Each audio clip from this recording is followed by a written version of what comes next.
2.5 cup വെള്ളത്തിലേക്ക് 1 teaspoon ഉപ്പ് ചേർത്ത് തിളപ്പിക്കുക. ഇനി അതിൽ നിന്ന് 1 കപ്പ് മാറ്റി വെച്ചതിന് ശേഷം 1.5 കപ്പ് പത്തിരിപ്പൊടി ആഡ് ചെയ്ത് നന്നായി വാട്ടിയെടുത്ത് കൗണ്ടർ ടോപ്പിലേക്ക് മാറ്റാം. ഇനി കുറേശ്ശെ വെള്ളം മാറ്റി വെച്ച വെള്ളം കുറേശ്ശെ ആഡ് ചെയ്ത് നന്നായി കുഴച്ചെടുക്കാം. നല്ല സോഫ്റ്റ് ഡോ ആക്കിയതിൻ്റെ ശേഷം ബോൾസ് ആക്കി എടുക്കാം. ഇനി റൊട്ടി പ്രസ്സിൽ വെച്ചിട്ട് ഓരോന്നും പ്രസ് ചെയ്തെടുക്കാം.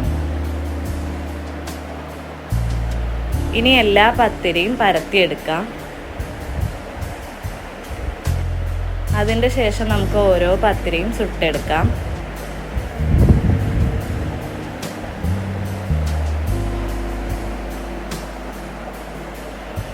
അപ്പോൾ എല്ലാവരും ട്രൈ ചെയ്യുക, ഫീഡ്ബാക്ക് അറിയിക്കുക. Thank you.